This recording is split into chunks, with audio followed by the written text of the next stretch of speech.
بسم اللہ الرحمن الرحیم۔ معزز سامعین کرام، السلام علیکم ورحمۃ اللہ وبرکاتہ۔ مثنوی رومی میں مولانا روم فرماتے ہیں کہ اگلے زمانے میں ایک خلیفہ تھا جس نے حاتم کو بھی اپنی سخاوت کے آگے بھکاری بنا دیا تھا اور دنیا میں اپنی داد و دہش اور فیض عام سے حاجت مندی اور ناداری کی جڑ اکھیڑ دی تھی۔ مشرق سے مغرب تک اس کی بخشش کا چرچا ہو گیا۔ ایسے بادشاہ کریم کے زمانے کی ایک داستان سنو کہ ایک رات عرابی عورت نے اپنے شوہر سے کہا کہ ہم ہر قسم کی محتاجی اور تکلیف برداشت کر رہے ہیں، سارا عالم خوش ہے اور ہم ناخوش، روٹی کھانے کو میسر نہیں، ہمارا کھانا پینا تو درد اور آنسو ہیں، ہمارا لباس دن کی دھوپ ہے اور سوتے وقت رات ہماری توشک ہے، اور چاندنی لحاف ہے۔ چاند کے حالے کو گول چپاتی سمجھ کر ہمارا ہاتھ آسمان کی طرف اٹھ جاتا ہے، ہمارے فکر و فاقہ سے فقیروں کو بھی شرم آتی ہے، ہمارے دن رات روٹی کی فکر میں ہی گزرتے ہیں۔ جیسے سامری آدمیوں کی صحبت اور آبادی سے وحشت کرتا تھا، اسی طرح اپنے بیگانے ہم سے دور بھاگتے ہیں۔ میاں نے کہا، یہ شکایتیں کب تک کیے جائے گی؟ ہماری عمر ہی ایسی کیا زیادہ رہ گئی ہے، بہت بڑا حصہ گزر چکا۔ عقل مند آدمی مفلسی اور فارغ البالی کو خاطر میں نہیں لاتا، کیونکہ دونوں حالتیں پانی کی موج میں آئیں اور گزر گئی۔ موجے دریا چاہے ہلکی ہو چاہے تیز، جب کسی دم سے قرار ہی نہیں تو پھر اس کا ذکر ہی کیا۔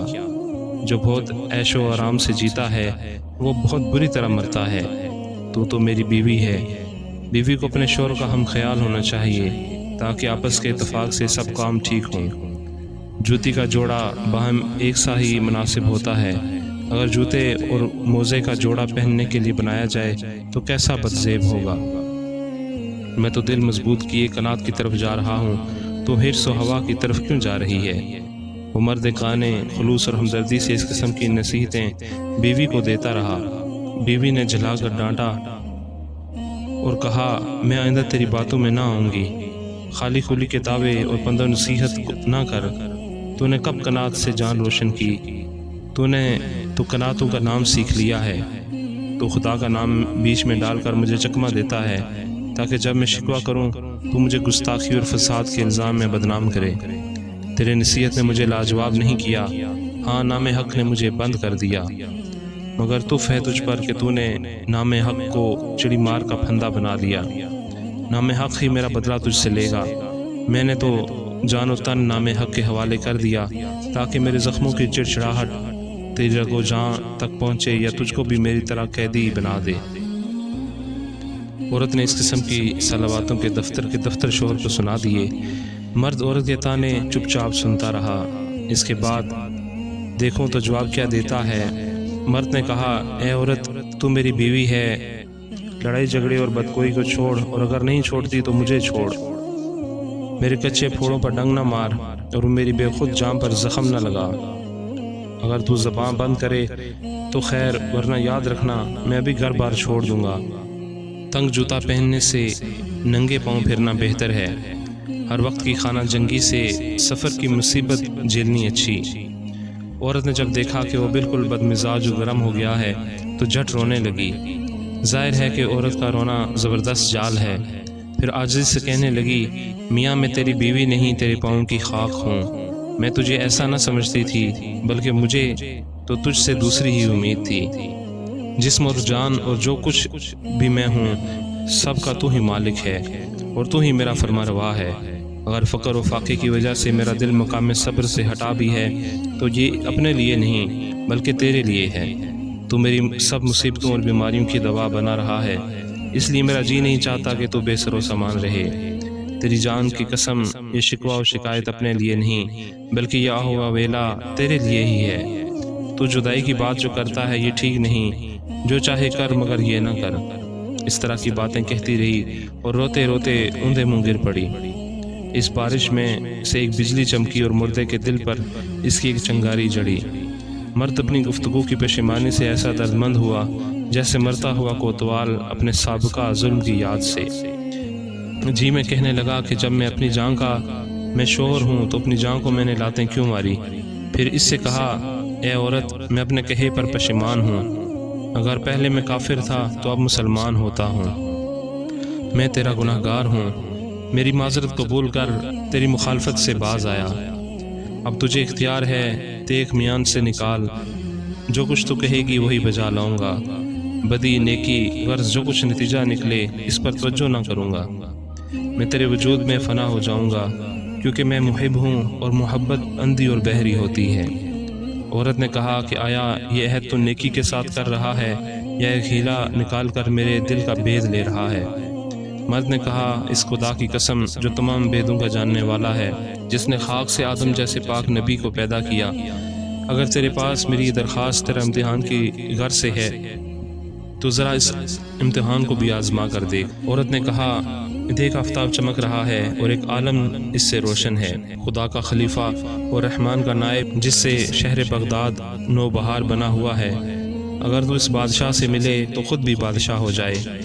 اقبال مندو کی دوستی بجائے خود کیمیا ہے، بلکہ ان کی ادنا سی توجہ کے آگے کیمیا بھی کیا چیز ہے۔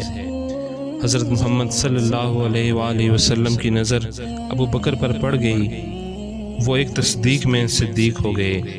مرد نے کہا کہ بھلا میں بادشاہ کی نظر میں کیسے آ سکتا ہوں، کسی بہانے کے بغیر ادھر کا رخ بھی نہیں کر سکتا۔ عورت نے کہا ہمارے مشکیزے میں برساتی پانی بھرا رکھا ہے، تیری ملک اور سر و سامان جو کچھ ہے یہی ہے، اس پانی کے مشکیزے کو اٹھا کر لے جا اور اس نظر کے ساتھ شہنشاہ کے حضور پیش ہو اور عرض کر کے ہماری جمع پونجی اس کے علاوہ اور کچھ نہیں۔ بے آب و گیا ریگستان میں اس سے بہتر پانی نہیں جڑتا، چاہے اس کا خزانہ موتی اور جواہر سے لبریز ہو، لیکن ایسا پانی اس کے خزانے میں نایاب چیز ہے۔ مرد نے کہا اچھی بات ہے، مشکیزے کا منہ بند کر، دیکھ تو یہ نذرانہ ہمیں کیسا فائدہ پہنچاتا ہے، تو اس کو نمدے میں سی دے تاکہ بادشاہ اسی سوغات سے روزہ کھولے۔ ایسا پانی دنیا بھر میں کہیں نہیں، یہ تو نتھری ہوئی شراب ہے۔ بس اس مرد عرب نے مشکیزہ اٹھایا اور سفر میں دن کو رات اور رات کو دن کر دیا۔ حرج مرج کے وقت مشکیزے کی حفاظت کے لیے بے قرار ہو جاتا تھا، اس نے نگہبانی کے ساتھ بیابان سے شہر میں لایا۔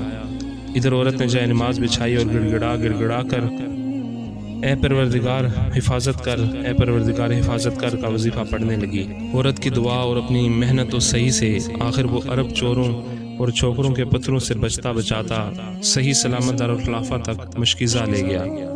وہاں دیکھا کہ ایک بارگاہ عالی شان اور نہایت وسیع بنی ہوئی ہے اور اہل غرض اپنے اپنے پھندے بچھانے حاضر ہیں۔ ہر طرف کے دروازوں سے اہل حاجت آتے ہیں اور اپنی مرادیں پاتے ہیں۔ جب عرابی دور دراز بیابان سے اس بارگاہ تک پہنچا تو نقیب آئے اور اپنی مہربانی اور التفات کا گلاب اس کے منہ پر چھڑکنے لگے۔ شاہ نقیب بے کہے اس کی ضرورت کو سمجھ گئے، ان کا کام یہی تھا کہ سوال سے پہلے عطا کریں۔ ان نقیبوں نے پوچھا اے عرب کے شریف تو کہاں سے آ رہا ہے اور مصائب و آلام سے کیا حال ہو گیا ہے؟ تو اس نے کہا اگر تم مجھے عزت دو تو میں شریف ہوں، اور اگر منہ پھیر لو تو بالکل بے عزت ہوں۔ اے امیرو تمہارے چہروں پر امارت برستی ہے، تمہارے چہروں کا آب و رنگ کچے سونے سے زیادہ خوش رنگ ہے۔